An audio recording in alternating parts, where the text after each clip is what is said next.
I woke before the sun that morning, the kind of gray Seattle light that makes the whole world feel quiet and little fragile. My apartment was still, the heat clicking softly in the vents, and for a moment, I just sat there on the edge of the bed with my hands wrapped around my knees. I remember thinking it would be an ordinary day, one of those cold December mornings where you make coffee, answer emails, and try not to think too hard about the holidays. If you are listening to this right now, tell me what you are doing. For me, that morning, I was standing in my tiny kitchen, barefoot, with a mug warming my hands when everything shifted.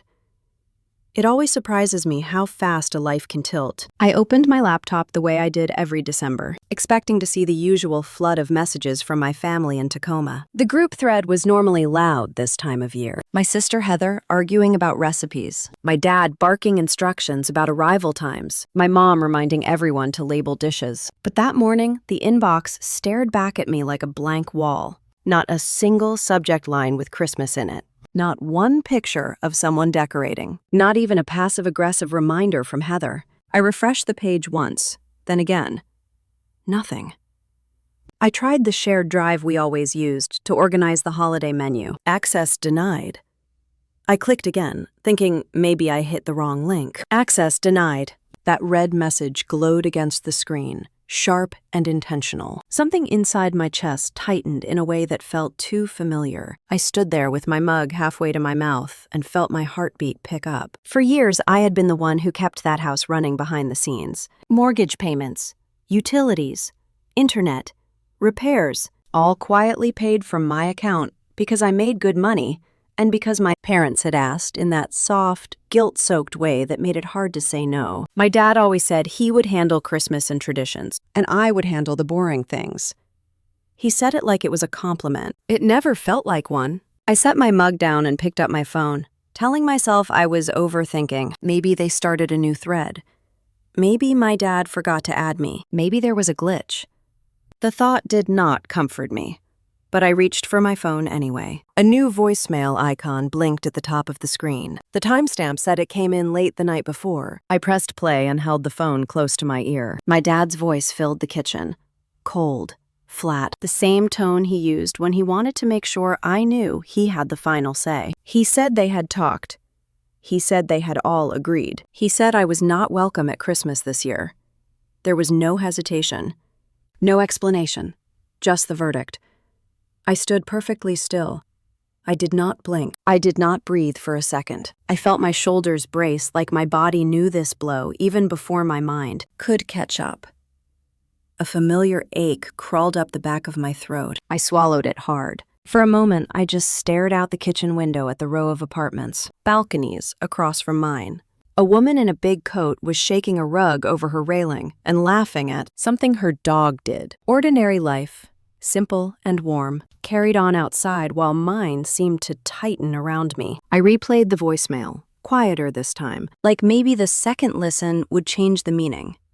It did not. It only made the memory sharp. The last Christmas I spent at their house came back to me in a rush. I had arrived late after a deployment at work went sideways. My dad had stood in front of the entire family and asked if I finally decided to join the living. People laughed because they always laughed when he mocked someone. My face had burned as I set down the tray of food I made at dawn. Mom pretended not to notice. Heather rolled her eyes and told me to relax. I pushed that memory down the way I always did. But something different happened this time. Instead of fading, it held its place. I walked to the table and sank into a chair. My fingers curled around the edges of my phone until they ached. I could feel the tremble in my hands. Not from fear, but from clarity. A kind of quiet recognition washed over me. They did not forget me. They did not overlook me. They chose to exclude me. The voicemail was still open on my screen. My thumb hovered above the options. I tapped save. The sound of the click felt final. I leaned back and let my head rest against the chair, staring up at the ceiling. The room felt too still. I felt older than 32 at that moment, tired in a way that had nothing to do with sleep. But under that tiredness was something steady, something that had been pushed down and ignored for years. A line was forming, a boundary I did not recognize but knew I needed. My phone buzzed once in my hand. I lifted it, expecting another message from my dad. It was not. It was my work calendar reminding me about a meeting in an hour. The ordinary world tugged at me, asking me to move forward. I set the phone down face up on the table. The voicemail icon still glowed at the top of the screen, like a reminder I was not ready to touch again. Outside, the sky had shifted from gray to a dull silver. I watched the light change across the wall and let every thought settle the way snow settles on a quiet street. Slow, heavy, clear. I reached for my mug again, the coffee now lukewarm, and took one long sip. My hand steadied. My breath evened out. And that was when the second notification slid across my screen, soft as a whisper, carrying a name I had not expected to hear from at all. It was for a second, my brain did not understand what I was looking at. My eyes skimmed over the preview line before the words landed. A friendly reminder that my automatic payment of $2,750 for the Crane Ridge property in Tacoma would process in 2 days. I just sat there staring at that little notification like it had arrived from another universe. My dad had just told me I was not welcome at Christmas, that they all agreed, and here was my bank app cheerfully reminding me I was about to pay for the roof over their heads. Something in me clicked into place. I set the mug down carefully and opened my laptop. The screen lit up to my work email, but my hands moved straight to the banking tab instead. I logged in without really thinking about it, the way muscle memory takes over when you repeat something long enough. The dashboard came up, all blue and white and calm. Checking account, savings, retirement, and then, sitting there like a rock in the middle of a stream, the mortgage line, Crane Ridge, Tacoma, upcoming payment, $2,750. My throat went dry. I opened the transaction history and scrolled. Meet after month, same amount, same day, for almost 4 years.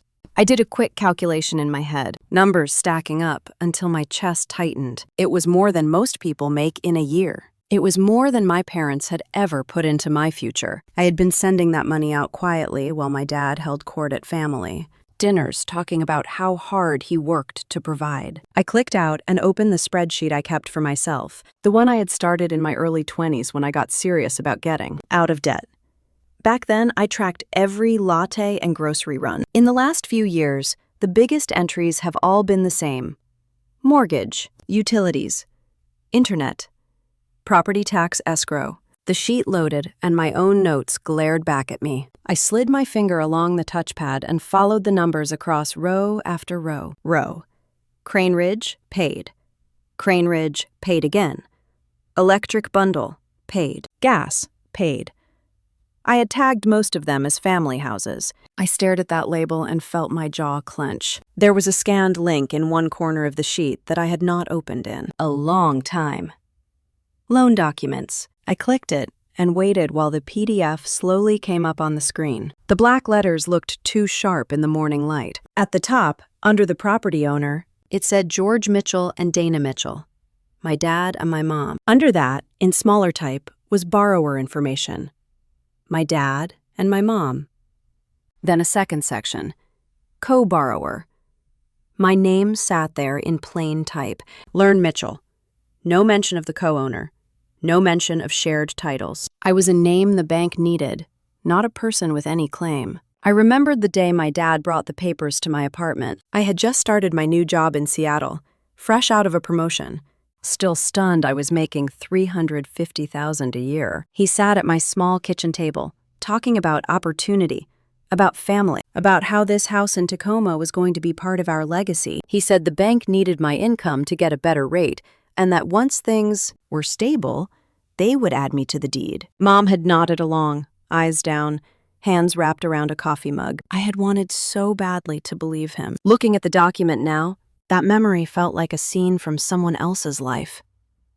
My stomach knotted. I kept scrolling through the fine print, hunting for something that would prove I had misunderstood.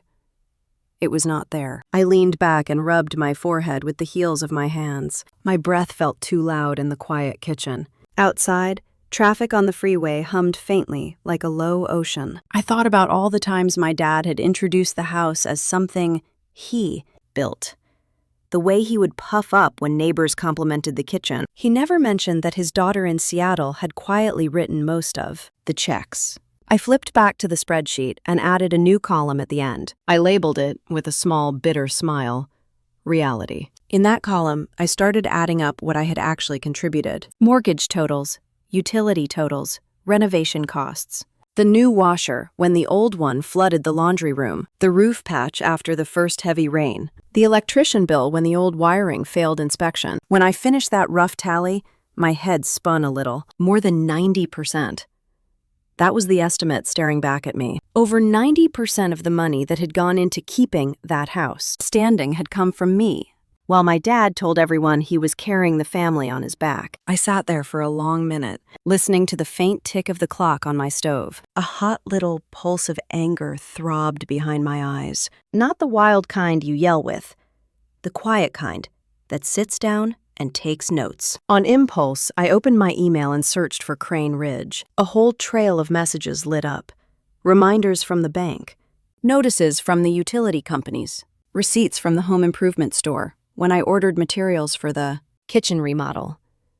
All of them were addressed to me. None of them ever mentioned at family dinners. I clicked into an email from 2 years before, when I had paid a huge plumbing bill after I had written to my dad, explaining the cost and saying it was covered, but that we needed to talk about setting boundaries on how long I could keep doing this. His reply was short, almost dismissive. He said something about how family helps each other, and that with my big tech salary, it was the least I could do. I read it again now and felt that same old pinch in my chest, only this time it did not make me small.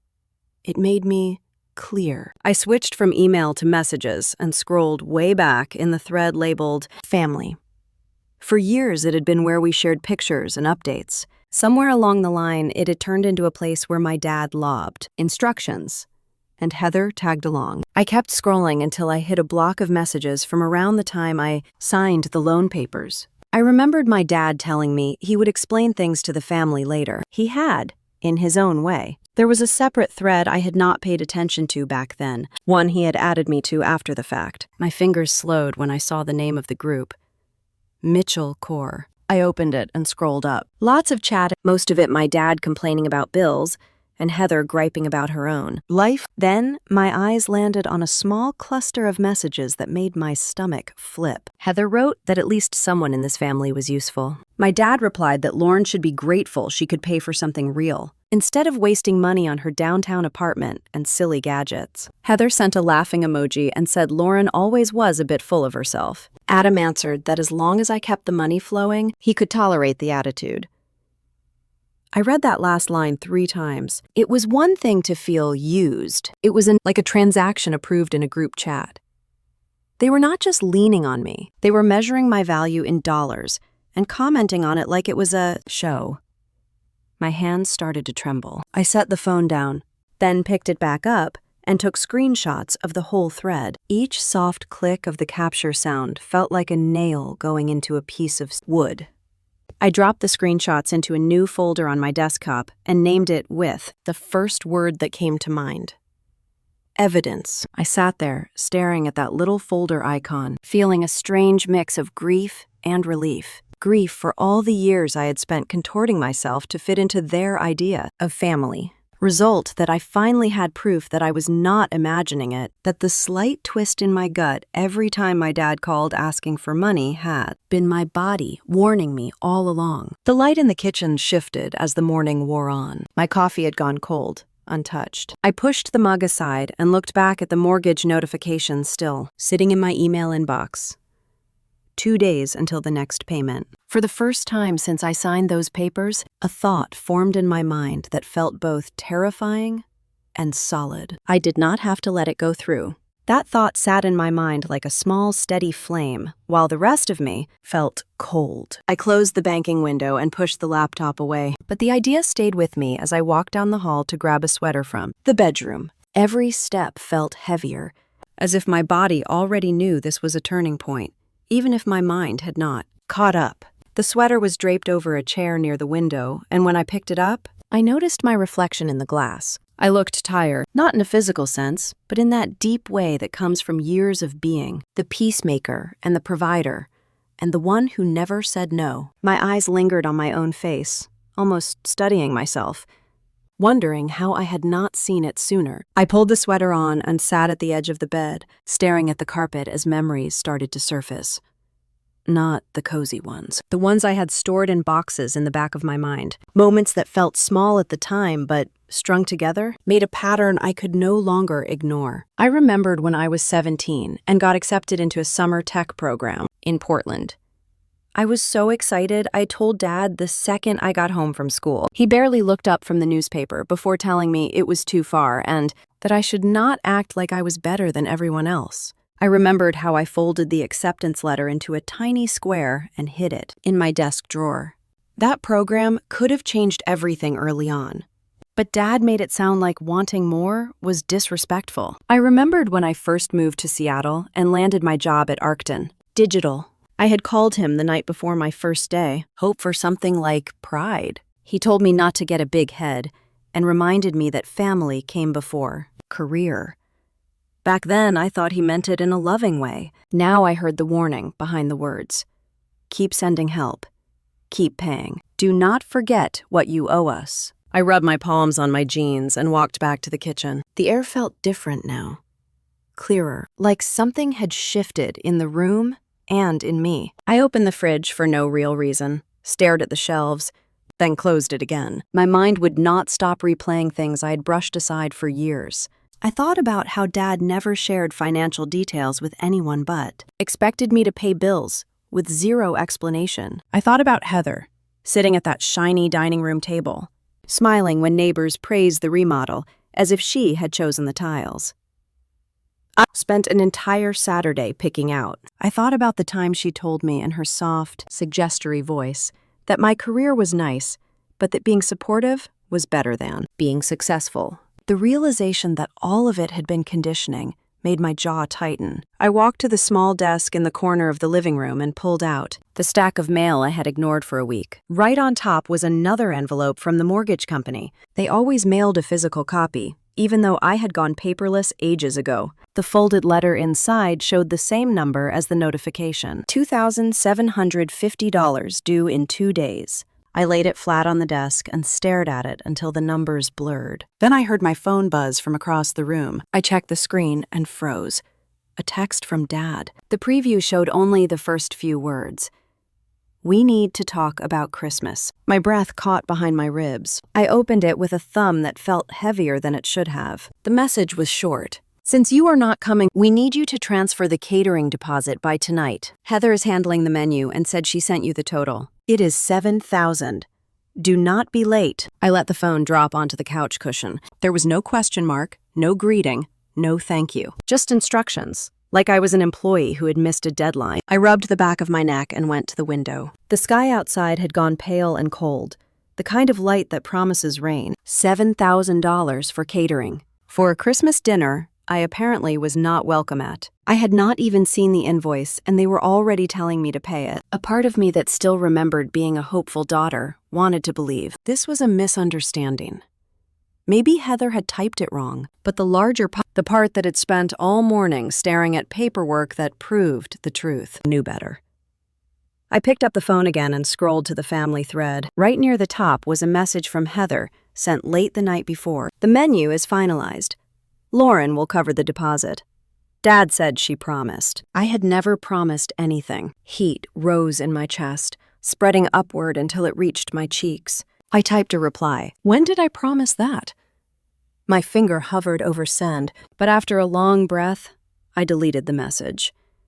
I did not owe them explanations. I clicked the phone dark again. I walked back toward the desk and sat down slowly. The mortgage letter lay in front of me like a question. For years, I had answered that question with blind loyalty. Today, for the first time, I saw it clearly. I turned on my laptop again and opened a blank document. My fingers hesitated for only a second before I started typing details I had avoided confronting in full. Payments, dates, repairs, silent agreements, broken promises. I wrote down everything, as if preparing a file for someone else to read, but this file was for me. The more I typed, the more my breathing steadied. The facts were plain. I had carried the financial weight of a house I did not live in and was not welcome in. I had paid for a family image my dad controlled and a comfort they accepted without gratitude. I had allowed myself to believe that helping them meant I was needed, loved, included. But this morning showed me exactly what I was to them. A source, a resource, a dependable income line. And now, they wanted more. $7,000 for catering on top of everything else. I sat back slowly, letting the truth settle without fighting it. A dull ache spread through my chest, but beneath it was something steadier. Resolve. I looked at the mortgage letter one more time. 2 days. That was all. I reached for my phone again with a strange calmness and opened the banking app. My thumb hovered over the auto-pay settings, not ready to touch anything yet, but no longer afraid of the possibility. For the first time in my life, the thought of saying no did not feel like betrayal. It felt like air. I sat there with the phone in my hand, letting that feeling fill me, until a different thought pulled me back to the moment. If I did this, truly did this, they would notice. And everything would change. The room felt quiet, too quiet, and I stared at the screen until a faint knock at my apartment door made me jump. I stood up slowly, unsure who would be visiting this early in the day. I took a breath, steadied myself, and moved toward the door. I reached for the handle and paused when I heard a familiar voice on the other side. It was my mom. I froze, with my hand still on the door handle, my breath caught somewhere high in my chest. I had not heard my mom's voice outside my apartment in years. She usually let Dad speak for both of them, and when she did reach out, it was by text, gentle and vague, like she was afraid of saying the wrong thing. Hearing her softly say my name through the wood made my stomach twist. I pulled the door open slowly. She stood there, wrapped in a long wool coat, her hair pulled back, her eyes darting over my face as if she was bracing for something. She held a reusable grocery bag in one hand like she needed an excuse to be here. "Hi, honey." Her voice was warm, but something about it felt practiced. "Can I come in for a second?" I stepped back without answering. She walked past me and set the bag on the kitchen counter. I watched her take in my apartment, her gaze landing on the open laptop and the stack of envelopes. There was no hiding the mortgage letter sitting right on top. Her eyes lingered on it a moment too long before she turned toward me with a small smile that looked like it weighed more than she did. "I thought I would stop by since I was in the area." She clasped her hands, the way she used to when she wanted to seem harmless. "I made you banana bread. I know you love it." I glanced at the grocery bag. Sure enough, a foil-wrapped loaf sat inside. My chest tightened. Growing up, banana bread was her peace offering. She always made it after Dad lost his temper, placing the warm loaf on the counter as if sweetness could replace an apology. He never gave. I said nothing. She looked down at her hands and cleared her throat. "Your dad mentioned you were upset."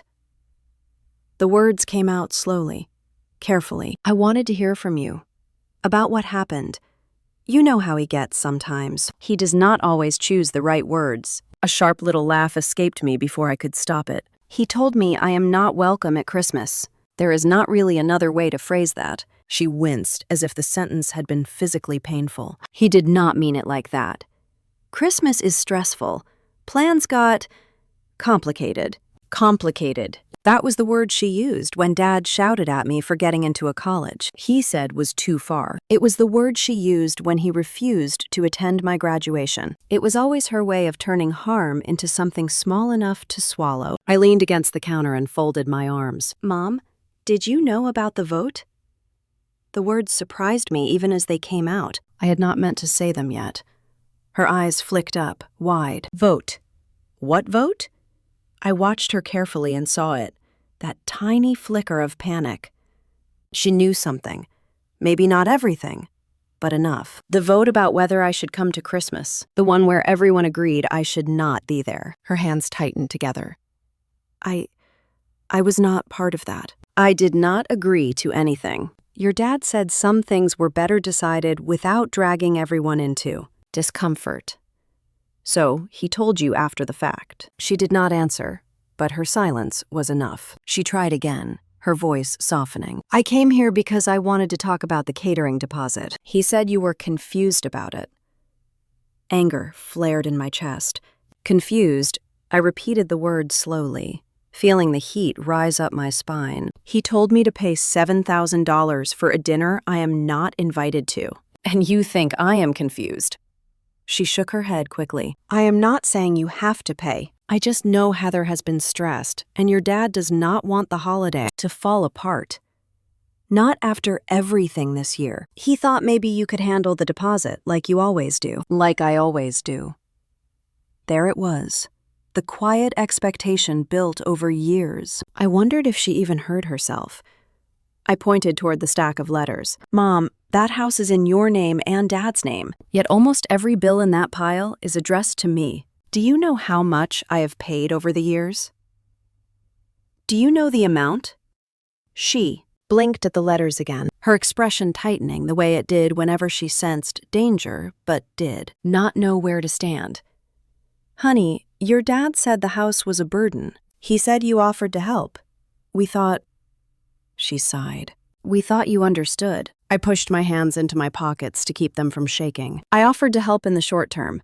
Not to fund your entire life in Tacoma. Not to pay every mortgage and repair bill, while Dad bragged to the neighbors about how he saved enough to retire early. She swallowed, guilt flickering across her face. Lauren, I did not know the exact numbers. Then ask. I gestured at the desk. Look at them. She took a small, hesitant step forward. Instead, she looked back at me with a helpless expression I used to feel sorry for. Not now. Something inside me no longer softened for her excuses. Honey, your dad is not good with money, she whispered. He has never been. He means well, but he gets overwhelmed. He leans on you because he trusts you. That is all. I stared at her, stunned by how easily she rebranded manipulation as trust. Mom, he told me I am not welcome. He told the family I am not coming, and then he told me to pay for everything anyway. She closed her eyes for a moment. When she opened them, they were shining. I am sorry you heard it like that. I felt something inside me break cleanly, like a stick snapped in two. I was done twisting myself into the version of a daughter Dad had built and Mom had helped maintain. No more minimizing. No more explaining. No more letting them rewrite the truth. I took a slow breath.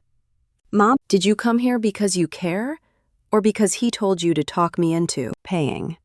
Her face crumpled for a second before she straightened. I came because I do not want the family divided. I came because if you refuse the deposit, your dad will explode, and I cannot handle another holiday like last year. I came because Heather is anxious, and your dad said you were being emotional. There it was. The truth, wrapped in soft words. She wanted me to keep the peace, so she did not have to live with the fallout. I stepped back from her. I am not paying. Not the catering, not the mortgage, not the utilities, not another cent. The words hung in the air like a door slamming shut. She stared at me, her lips parting in disbelief. Home, please think about what that means. I already have. For the first time, she seemed genuinely afraid. Not for me, for what Dad would do when he found out. She reached for the banana bread bag again, as if she could somehow fix this with carbs and nostalgia. Please, just talk to him before you make any decisions. I shook my head. There is nothing to talk about. He made his decision. Now I am making mine. Her eyes filled, but she did not cry. Instead, she took a long, unsteady breath and stepped toward the door. If you stop the payments, the house will go dark. She said it softly, like a warning she hoped I would reconsider. Your dad will blame me. That was the moment I finally felt clarity settle into my bones. Maybe he should. She froze, her hand on the doorknob, absorbing that. Then, with a small nod that looked more like surrender than understanding, she let herself out. The door clicked behind her. I stood alone in the quiet for several long seconds before I walked back toward the desk, sat down, and pulled my laptop closer. My hand hovered over the autopay settings again. This time, I was not shaking. I clicked into the account. Then I clicked the cancellation request. The screen asked me to confirm. I lifted my finger, ready to touch the button, when my phone lit up on the counter. Dad was calling. I drove to Tacoma without letting myself think too much. The highway was nearly empty, a long gray stretch cutting through the wet December morning. My hands stayed tight on the steering wheel, and every few minutes I replayed the audio file Tammy sent, hearing my sister's voice drip with that familiar mix of mockery and certainty. They had no idea I had proof of any of it. They had no idea I was done pretending. By the time I pulled into my parents' driveway, the clouds hung low and heavy. The house looked the same as always. The 2-story blue home my dad had insisted on buying because he liked the idea of space and image and status. The kind of house that needed constant repairs, constant money, constant attention. My money, as it turned out. I sat in the car for a long minute, watching the kitchen curtains shift. Someone was definitely moving inside. I could picture it already. My dad was sitting at the breakfast table with his coffee, acting like he had built this place with his bare hands. My mom moves quietly around him, always careful, always small. And Heather probably sprawled across the couch claiming she was tired, even though she never worked a full week in her life. I opened the car door and stepped into the cold. The front porch creaked as I walked up. Before I could knock, the door swung open. My dad stood there in his faded flannel shirt, the one he always wore on weekends to look approachable, though I had never known him to be anything close to gentle. He looked surprised for half a second, then his expression hardened, like he remembered he was supposed to be offended by me. His voice was flat. "What are you doing here?" I kept my stare steady. "I need to talk about some things." He leaned a shoulder against the frame, making no move to let me in. "If this is about Christmas, Marin, the decision has been made. Everyone agreed. We want a peaceful holiday." The words hung in the cold air between us. I felt something inside me twist, not because it hurt, but because it confirmed everything I already knew. My family did not want peace. They wanted obedience. They wanted the version of me who paid their bills and stayed quiet. I kept my tone even. "I am not here for the holiday. I am here about the house." His face tightened just slightly. Not enough for most people to notice, but I knew him too well. It was the same look he gave when he was about to lie. I stepped forward. The mortgage, the utilities, the insurance, all of it. He lifted his chin. "It is handled. Your mother and I have it under control." I almost laughed at the lie. The last 4 years of statements lived in a folder on my desktop. Every payment is tracked. Every auto-pay receipt under my name. Every draft pulled from my account as if it were nothing. I took one more step until we were nearly eye to eye. "Dad, you do not pay a single dollar into this house." His jaw tightened. He opened his mouth to speak, but I kept going. "You have never paid the mortgage. You have never paid the electricity. You have never paid for the internet. You have never paid for the gas. You do not even know the name of the insurance company. Everything in this house runs on my income. Every bill has my name on it." His face flushed, not with embarrassment, but with anger. "Watch your tone." I felt a calm settle over me. "No, you watch yours." Behind him, I saw movement.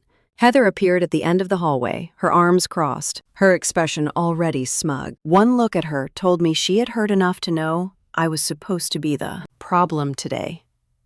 She raised her chin. "If you are here to pick a fight, you can leave. We do not need your drama." The irony hit me so hard I almost smiled. The family that cut me out was accusing me of drama. I looked at my dad again. "Did you tell them the truth? Did you tell them who keeps this house running?" He glared at me like I had insulted him in front of guests. "It is not your place to lecture us. We have done plenty for you." I felt heat rise behind my eyes. Not tears, but fury held back for too long. "You have not helped me since I was 18.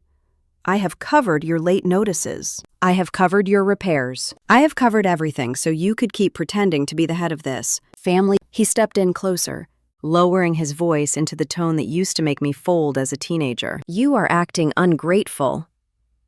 Ungrateful." The word hit me like a cold slap. I pulled in a breath. "No. I am done being quiet. I know what you said about me. I know what Heather said. I know all of it." His eyes flicked just slightly. He knew exactly what I meant. Heather moved closer and scoffed. You always twist things. You always think you are some martyr. None of us said anything that was not true. A wave of cold washed over me, so they were not even denying it. I held my ground. I am not here to reconcile. I am not here to argue. I am here to let you know that every auto pay connected to this house has been canceled. The mortgage, the electricity, the gas, the internet, the insurance, all of it. You will be responsible for your own home starting today. My dad stared at me like he was trying to decide whether to shout or slam the door in my face. His voice finally came out, low and sharp. You would not dare. I met his eyes. I already did. Heather's mouth fell slightly open, and for a moment she looked exactly like the spoiled girl she had always been. What is wrong with you? I did not answer her. I did not need to. I stepped back from the door.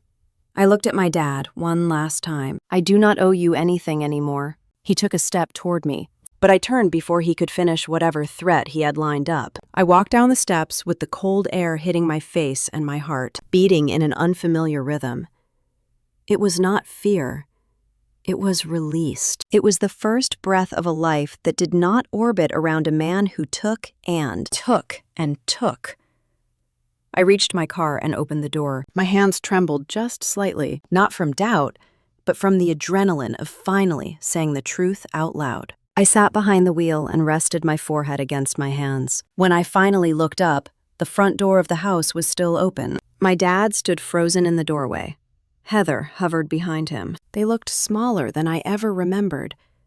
I started the engine. As I pulled away, my phone buzzed once in the passenger seat, a single text sliding across the screen from an unknown number. I glanced at it, and when I read the first 3 words, my stomach dropped. And that is where Chapter 5 ends. The text started with 3 words that made my stomach clench. Check your Facebook.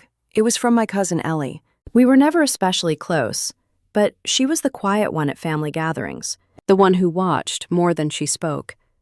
She did not send messages lightly. I pulled into a grocery store parking lot a few blocks from my parents' street and put the car in park. My hands were still tight on the wheel. The screen lit my face in the dim gray of the afternoon as I opened her message. There was a longer note underneath. She said my dad had been all over the neighborhood Facebook group that morning. He was talking about the big holiday event at the house, about how he and my mom had opened their home and hearts to the community.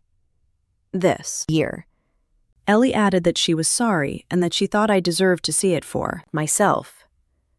She sent a screenshot. I tapped it with a thumb that felt heavier than it should. The image showed my parents' living room, the same room I grew up in, only it barely looked like the place I remembered.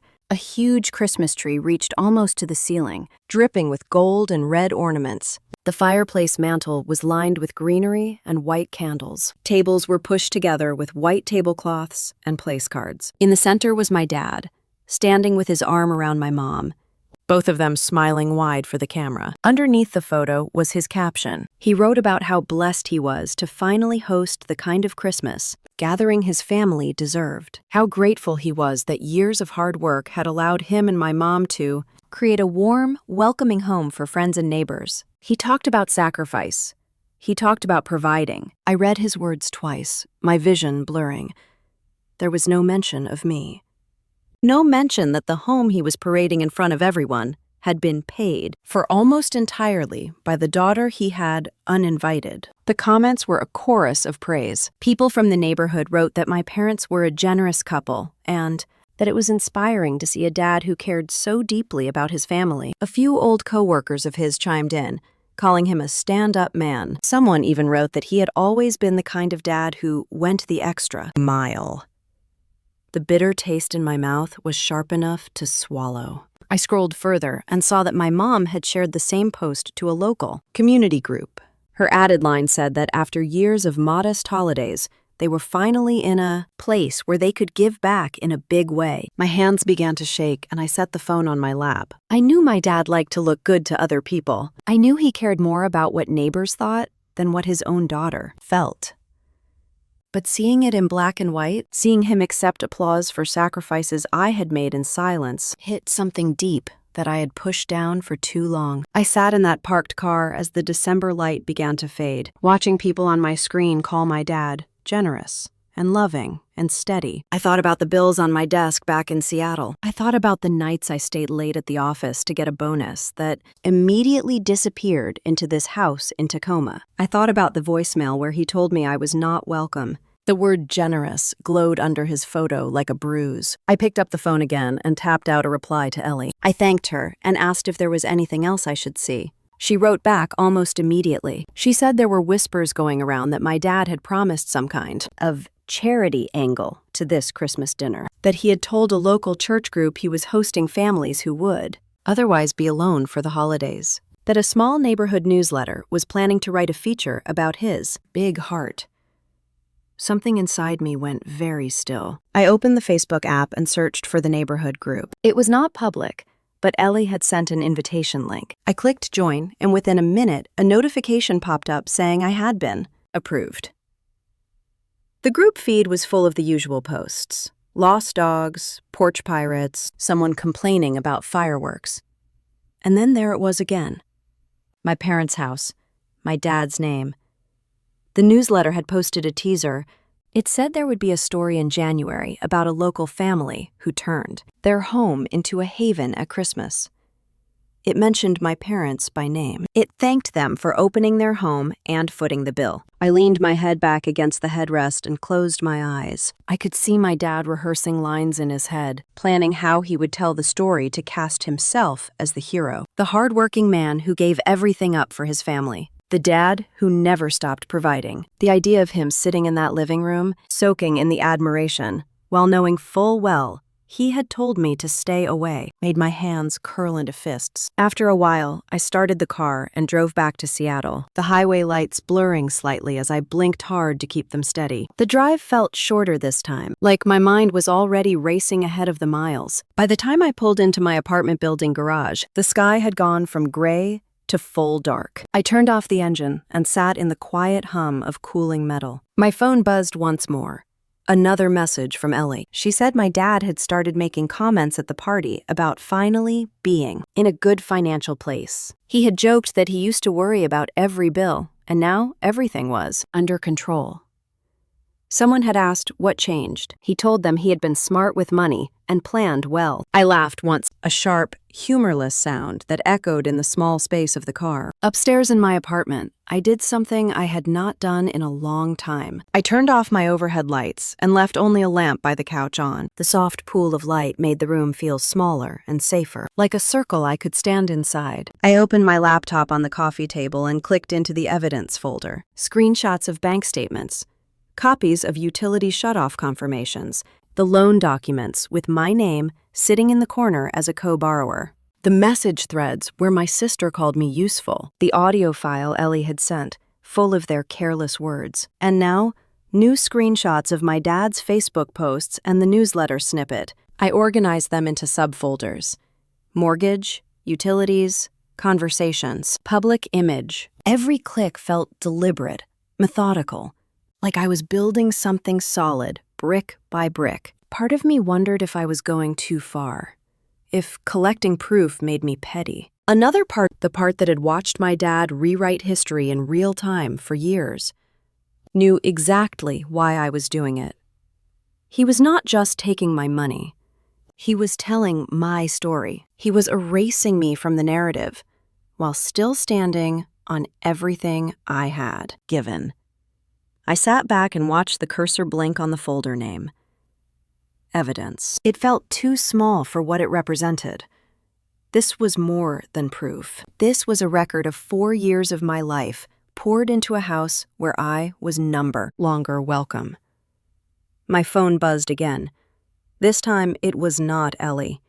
It was a coworker from Arctic, someone in another department I barely saw outside of big all-hands meetings. He sent a link with a brief line that said he thought this might be my parents' place. The link opened to a local paper in Pierce County, a human interest piece preview. The headline teased a story about a retired couple hosting a community Christmas using their own savings to create a magical holiday for neighbors in need. Retired couple. Own savings. I stared at those words until they blurred. A slow, steady recognition settled in my chest then. This was not a single disrespectful comment. This was a pattern. My dad did not just expect my help. He expected my silence. He counted on it to build the reputation he wanted. Something shifted inside me as I closed the laptop. Until that point, canceling the autopays had felt like a way to protect myself, a line I drew so they could not keep draining me. Seeing that article, those posts, that praise, changed the shape of it. It was not just about stopping the money anymore. It was about letting the truth catch up to the version of him he had been, selling to everyone else. I turned off the lamp and sat there in the dim room, listening to the heater click softly. In the dark, with only the faint glow from the street outside, a new thought took shape.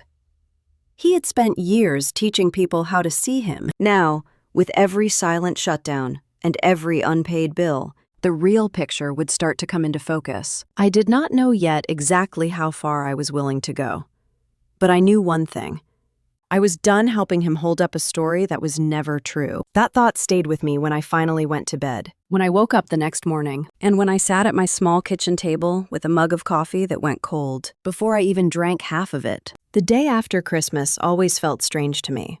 Like the world was hungover from too much pretending. That morning, Seattle was quiet. The street outside my window glistened with leftover rain, and the sky had that washed-out winter look that made everything feel a little unreal. My phone, which had been vibrating non-stop the night before, was finally still. For almost an hour, I did not touch it. I let myself move through small, normal things. I washed dishes. I folded laundry. I opened my work laptop and skimmed emails about year-end reports at Arcton, my brain only half registering phrases about performance metrics and roadmaps. Eventually, the silence from Tacoma started to feel louder than the barrage had. I picked up my phone and thumbed through the notifications. A bunch of missed calls from the night before. Several from my dad, a cluster from my mom, a few from Heather, one from a number I did not recognize, turned out to be the catering company, which I ignored.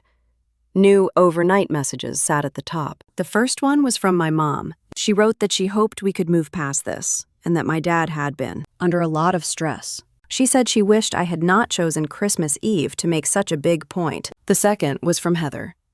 No greeting, just a line telling me that I had ruined everything, and that everyone at the party now thought our family was a joke. The third made me sit up straighter. It was an email, forwarded to me from my dad. Subject line reading in stiff capital letters, "Legal consultation."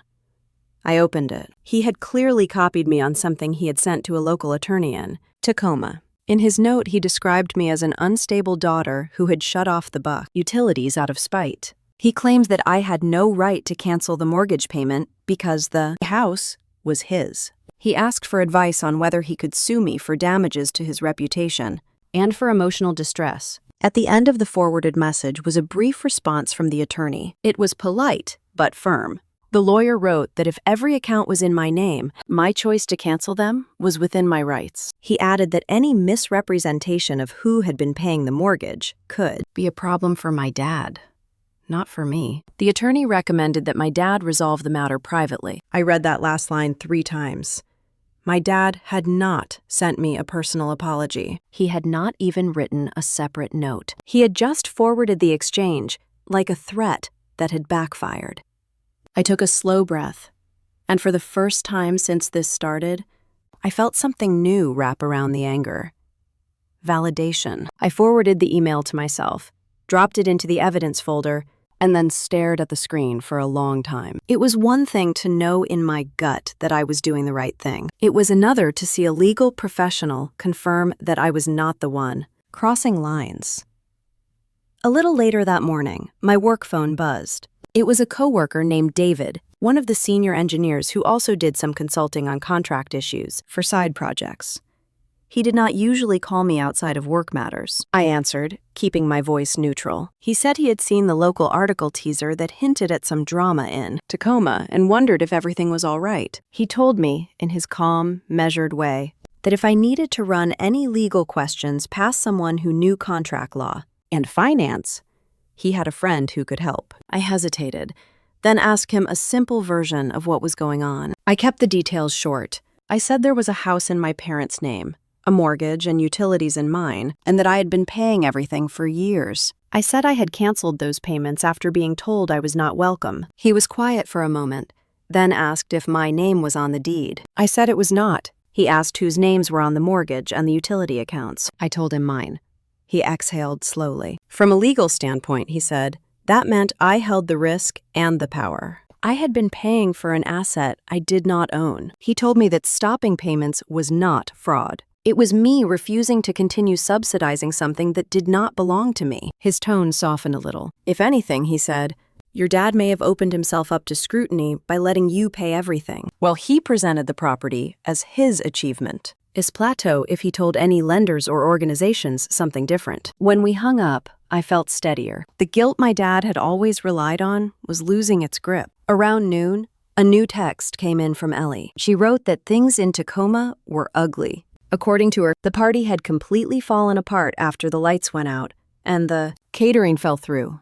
Some guests left early. Others stayed, but talked in low voices in corners. A few people had asked directly who handled the bills. She said that in front of at least 3 neighbors. My dad had claimed there had been a banking error, that the mortgage company and the utility providers had made a mistake. One of the neighbors, whose brother worked for an energy company, had looked skeptical and asked follow-up questions. Ellie finished her message by saying she was sorry, but relieved. She said that for years she had watched my dad hold himself up as the hero of every story.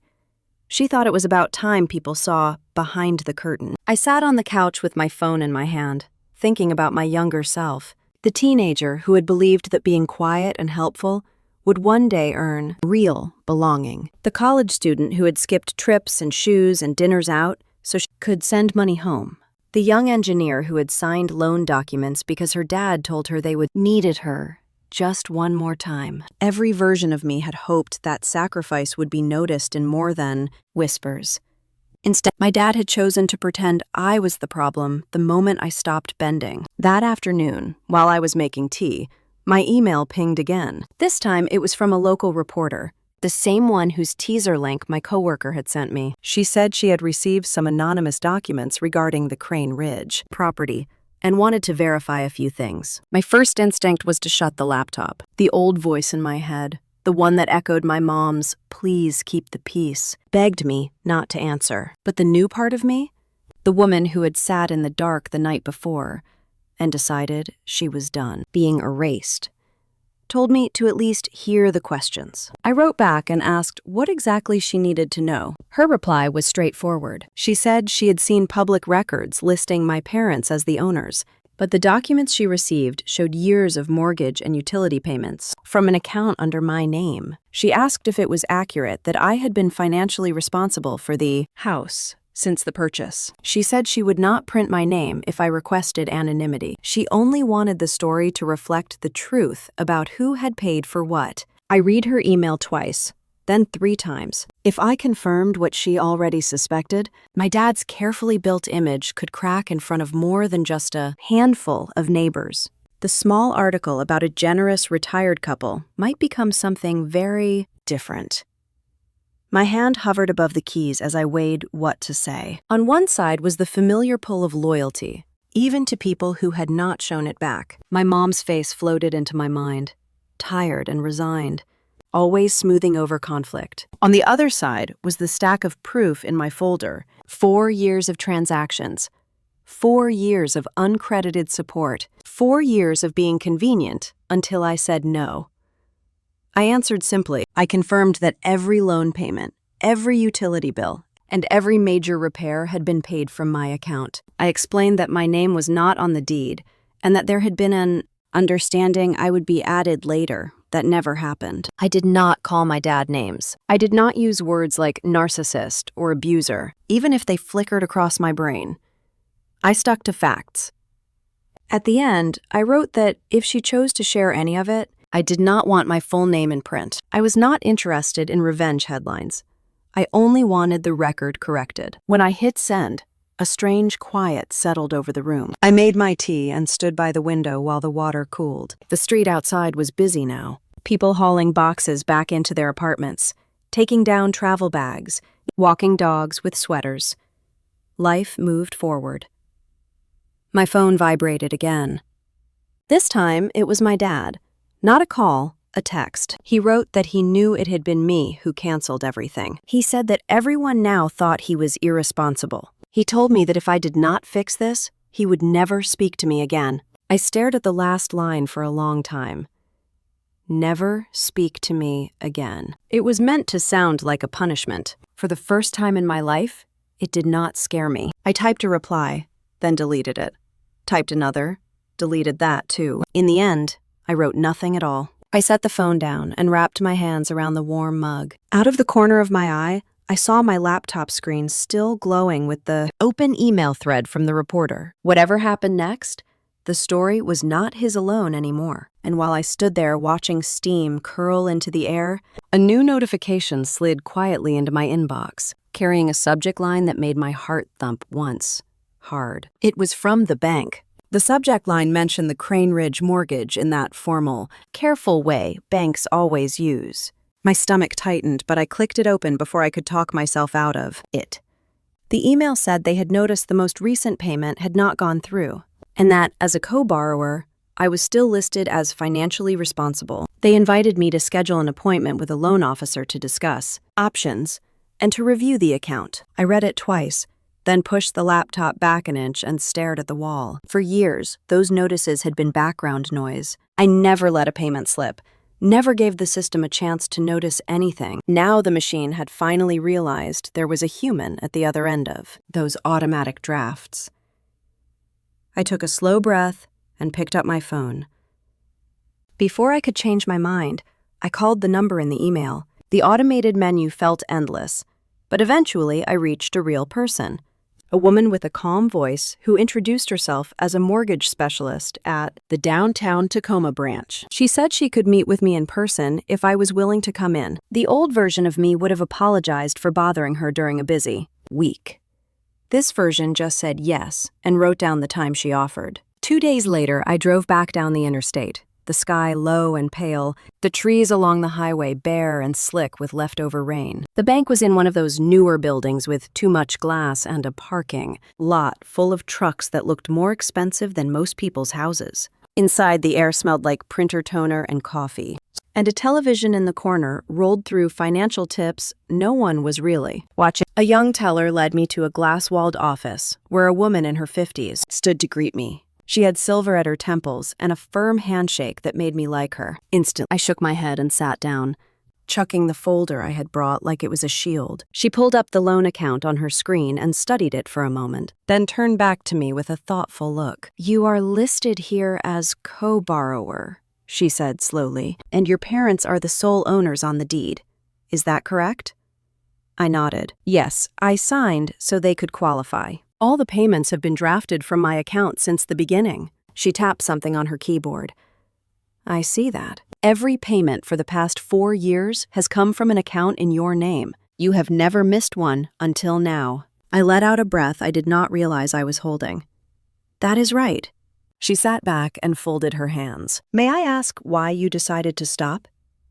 The truth felt heavy, but simple. Because I was told I am not welcome in the house I am paying for. Because I was told they had all agreed I should not come to Christmas. Because I have been carrying the entire financial burden for years, and they present it as their sacrifice to everyone else. Her expression softened, but she did not rush to fill the silence. That alone made me feel like I could keep talking. I laid the folder on her desk and opened it. Inside were printed copies of my bank statements, my pay stubs from Arcton showing my software engineer salary, the mortgage payment confirmations, and the utility bills with my name across the top. I showed her the loan document header with my parents listed as owners and my own name in the smaller type of co-borrower. Claire skimmed each page carefully. She did not look surprised, just tired in the way people do when they have seen too many unfair arrangements dressed up as family loyalty. From a lending perspective, she said, the bank sees you and your parents as jointly responsible for this debt. That means the loan impacts all of your credit. But in practice, based on this paperwork,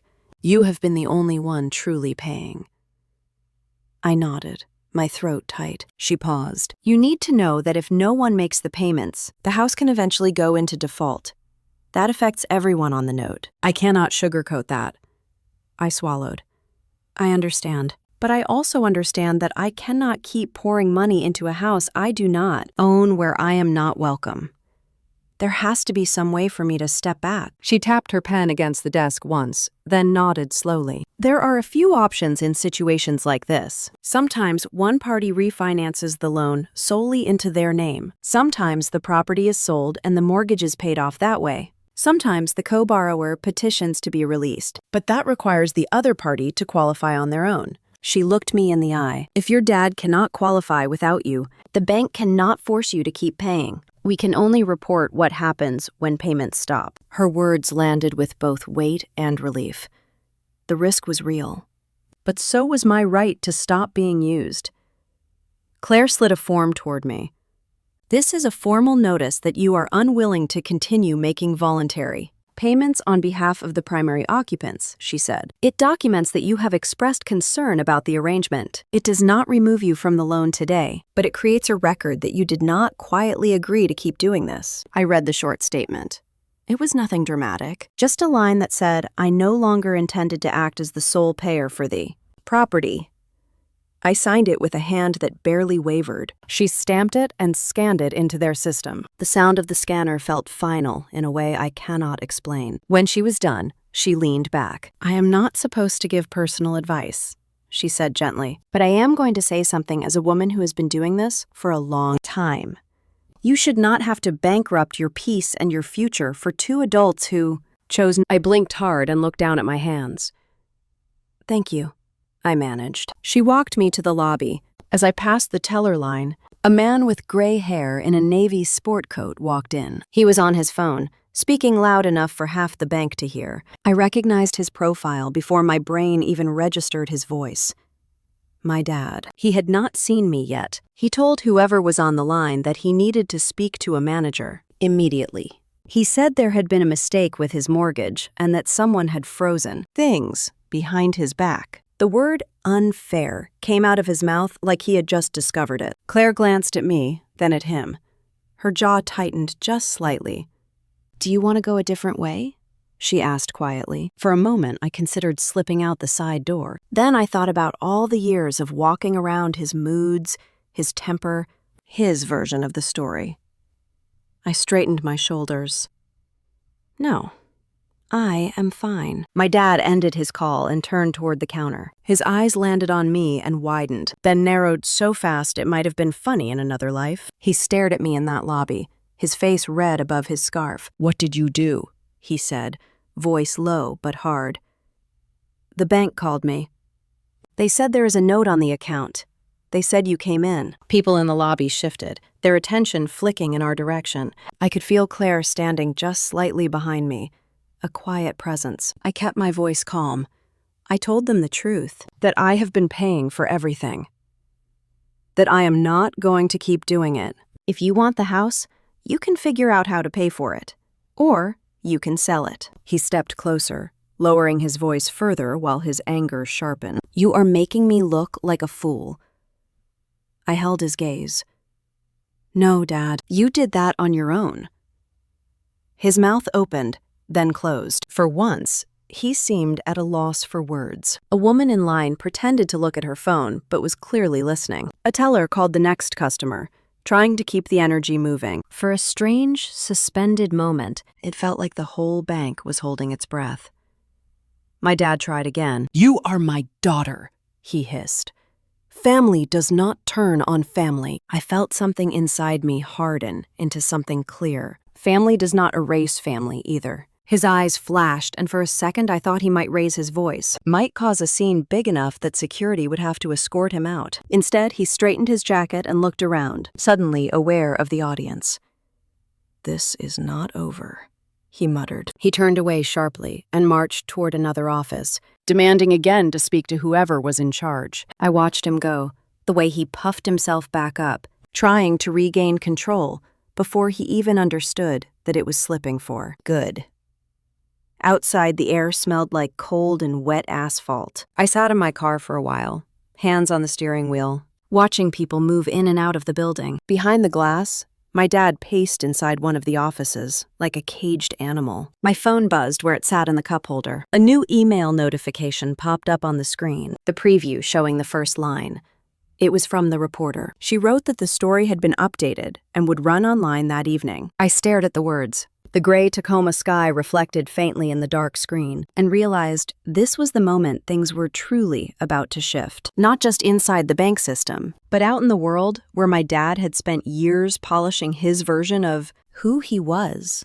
The gray Tacoma sky bred behind the windshield as I sat there gripping my phone, staring at the email from the reporter. She wrote that the updated article would go live that evening, with the corrected financial information, the documents I had sent, and the acknowledgement that the house's expenses had been carried by me alone. No sensational language, no dramatics, just facts that would cut deeper than any headline. I dropped the phone into the console and started the engine. The heater blew a thin wave of warm air as I pulled out of the parking lot and merged onto the road. Traffic was light, the kind that made you notice every red light more than usual. I kept catching myself checking the rearview mirror, half expecting my dad's old truck to appear behind me. It never did. Back at my apartment, the air felt still, heavier than when I had left that morning. I hung my coat over the arm of a chair and set the folder on the kitchen counter. The silence was the kind that felt both calm and buzzing with something. Could not quite name. I made tea just to give my hands something to do. The water rattled in the kettle, a sharp reminder that my dad was probably in the middle of unraveling every lie he had wrapped himself in for years. I wondered what he had said to the bank manager, wondered if he had blamed me, or if he had tried to charm his way through it the way he always tried first. The tea was too hot, but I took a sip anyway. Then my phone lit up on the counter with a vibration that made me jump. One missed call. Dad. Then another. And another. 3 calls in less than a minute. I turned the ringer off and watched the screen go dark. A few seconds later, it buzzed again. Another missed call. Then one more. 5 calls. Then 10. The calls kept stacking, the numbers rising, as if someone held their finger on the redial button like a weapon. I walked into my living room, pacing slowly, each buzz slicing through the air like a nervous beat. I had seen my dad angry plenty of times in my life, but this felt different. This was him out of control, his mask slipping in real time. By the 12th missed call, I put the phone face down on the sofa. I did not want to watch it anymore. I went to my bedroom and began folding laundry that did not need folding. When that ended, I reorganized a drawer I had already cleaned last weekend, anything to keep my hands steady. After a while, I went back to the living room. The phone lay silent. Then it buzzed again, short and sharp. A voicemail. I let out a slow breath and pressed play. His voice cracked with anger. He said he had spoken to the bank and knew exactly what I had done. He said I had no right to embarrass him in front of anyone, especially people he worked with on community projects. He said he had given his whole life to this family, and now I was making him look irresponsible. I did not react. My heart did not drop. I just listened with an almost strange detachment, as if I were hearing someone else's dad ramble into someone else's voicemail. Then he said something that did hit me. You owe me for everything I did for you. I paused the message. I owed him. For what? For the stories he used to brag about in front of neighbors, like how he worked double shifts when I was little, even though I later learned it was my mom who covered most bills. For the truck he bragged about buying for himself but had used my college money to put the down payment on. For the mortgage I had been secretly paying while he took credit for being a responsible homeowner. The phone buzzed again. Another voicemail, followed by what looked like a text notification. I did not open it. Instead, I sat on the sofa and pulled my knees up, staring at the ceiling while my mind drifted back to the last Christmas before. All this happened. I remembered how he had stood at the head of the table, talking about the importance of unity and gratitude. I remembered the applause he got when he complimented the house. I remembered thinking that the warmth in the room never quite reached me. The phone buzzed again. A cascade of alerts lit up the screen. 10 more missed calls. The counter jumped like it was racing. 15. 20. By the time I stood up and walked closer, The number had reached 27. I pressed my palm to my forehead and let out a breath through my teeth. I knew that once the article went live, the calls would get worse. He would want answers, someone to blame, someone to yell at behind closed doors. But there was no version of me left who would let him do that. The phone buzzed again. 29, 30. It was building the same way storms build on the coast. Quiet at first, then fast, then all at once. I could feel something shifting, like the ground beneath an old house finally giving way after years of pressure. By 35 missed calls, I stepped onto my balcony. The evening sun was low, turning the sky a soft pink that made the air feel strangely calm, despite everything. Cars moved slowly down the street. Downstairs, someone walked their dog past the mailbox. My phone buzzed again in my hand. 41. I did not answer. I did not even bring it to my ear. I just held it loosely while the buzzing stopped and silence spread over the balcony like a blanket. Then the final vibration. 42 missed calls. I let my hand fall to my side and closed my eyes. The cool air brushed against my face. Somewhere below, a wind chime rang softly. The world kept moving, steady and indifferent. Inside, the phone lit up again. A new voicemail.